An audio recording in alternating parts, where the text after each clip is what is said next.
Hi everybody, it's Jenny here. Thank you so much for clicking on my video. Today we're going to be talking about the Mamiya RZ67. I've been shooting on this camera for about 2 years now, so I have some opinions about it, things that I like about it, and I've found some things that I don't like about it so much. Stick around with this video and find out if I'm still going to be using this or if I'm looking for a new medium format camera.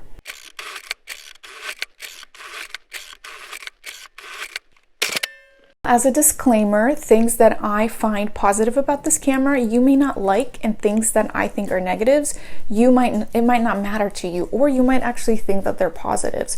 So take this information as you will. I hope it's informative. I hope it can help you decide if you want to get this camera or if you want to keep this camera, or maybe just learn a little bit more about it. We're going to start with a little bit of a brief overview. This is a Japanese camera. This is the Mamiya RZ67 model. There are various models of this camera. This one's from the early 80s, and it's mainly meant to be a studio camera, or it was used mainly for studio purposes. And further along in the video, I will tell you that's probably the thesis of this whole video, that this is a studio camera. But let's get into the things that I really like about this camera. First things first, this camera is super customizable. It's like a little transformer, really. Every part you see could be taken apart and replaced beyond the body, this square brick in the middle. So the backs can be different. When I bought this camera, it came bundled with a Polaroid back. Currently, don't use it because the Polaroid film that's used for these specific backs is expired. But down the line, if somebody develops a more affordable type of Polaroid film that's compatible with these cameras, gladly would use it with it. Another thing, you could change the viewfinders. I have this waist level viewfinder, which I absolutely love. This is my first waist level viewfinder camera, and it's such a great tool to have in your repertoire. I highly recommend trying it out.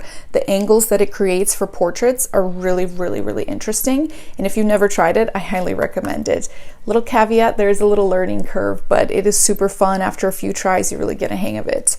And then lenses. It comes with a ton of lenses. You can get telephoto, you can get all kind of focal lenses for this camera.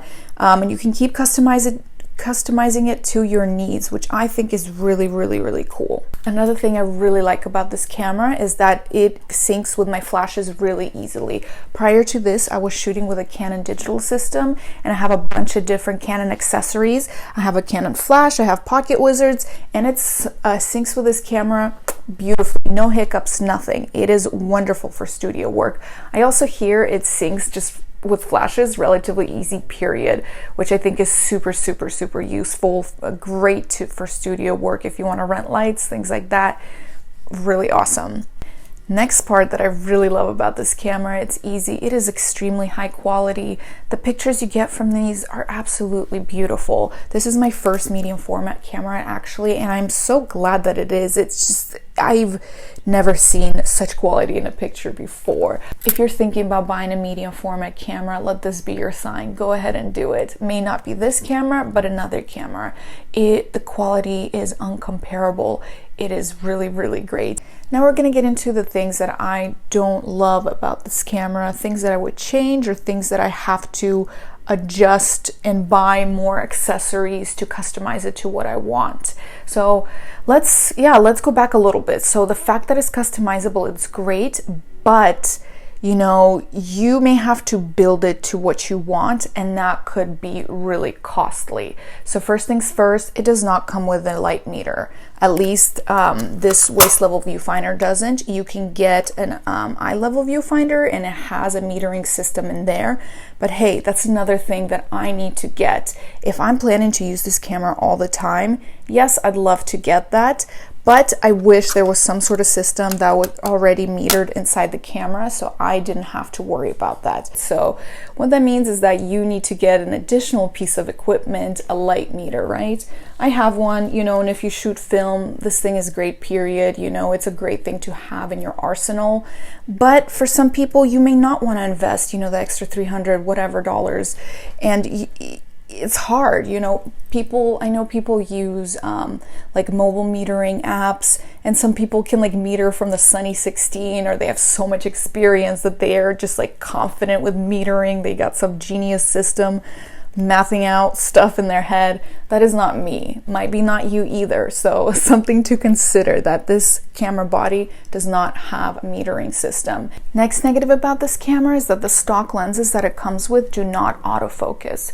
So that's fine, you know, if your subject is in studio, they are mostly stationary, your camera's on the tripod, no big deal. But if you're outdoors, you're dynamic shooting, your model's moving around, you're switching locations, the light is changing, it can become difficult, you know, making sure that every single exposure is in focus purely just from your eye. Especially if you're shooting for a couple hours, you can get fatigued. And don't get me started on night shooting, you know, that's really difficult to focus as well. So I've definitely gotten rolls back where not every single exposure is in focus, and if I can eliminate that problem, you know, can eliminate that margin of error by having an autofocus lens, I will gladly do it. For you, that may not be an issue. For me, you know, film is precious, and I want to make sure that every single photo that I have intentions with comes out exactly as I envision. Sometimes my eyes deceive me and I think I'm in focus and I'm not with this camera, and I really, really don't like that. So that is something else, you know, I would have to be on the market for, to try to find an autofocus lens for this camera. I briefly looked on the internet, nothing jumped out on me, so I'm not even sure if they make them, but if they do, that's great. That's something you can invest in, or you can, you know, consider a different camera body that you know comes with autofocus lenses already. The last negative about this camera for me is that it is a brick. It's heavy. So speaking of the dynamic shooting, it is hard to bring out on location. You can do it, you know, us photographers, you know, we got back and shoulder muscles, we carry heavy stuff all the time, but still, you know, would you want to maybe bring this backpacking with you when you're hiking to take photos of beautiful scenery? I wouldn't. Would you want to do street photography with it? No, it's not inconspicuous, and it's heavy. Would you even want to travel with it, bring it with you on a suitcase, on an airplane?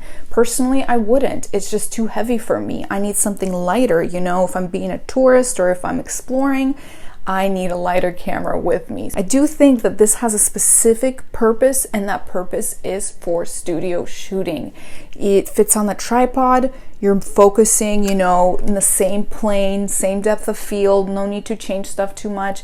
It's perfect. You know, you meter once for your subject, the light isn't changing because you're in studio, perfect. You don't need a light meter.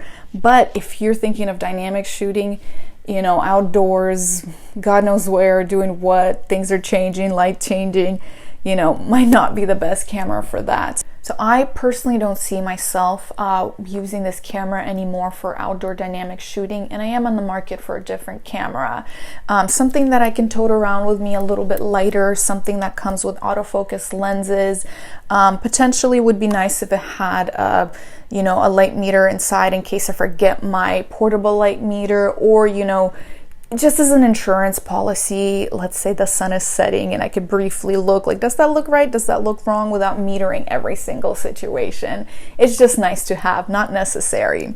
So yeah, that is where I'm at. I hope you learned something from this video. I hope you enjoyed the information. If you're thinking about this camera, it is an amazing camera. I promise you will not be unhappy with your purchase. But for the sake of transparency, I want to tell you my experience with it. Am I going to get rid of it? No. Anytime I need to shoot in a studio setting, this thing's coming with me. I absolutely love it. But unless, you know, that next medium format camera I get somehow outperforms it, maybe I will get rid of it, and I'll keep you guys updated. But I really don't think I will ever get rid of it. I know that this is a classic. I know it creates beautiful images. It just has some limitations, or more so, it has a purpose that it was made for, at least from my opinion, and it's for studio shooting. So I will gladly be using this camera for studio shooting in the future, but looking for something else for outdoor shooting. Thank you so much for watching this video, and I can't wait to make more videos in the future. I love to talk about all things photography, and to share information, and to be transparent, and to just help people, to help my fellow photographers. So I hope that it was helpful today. Thank you so much for watching again.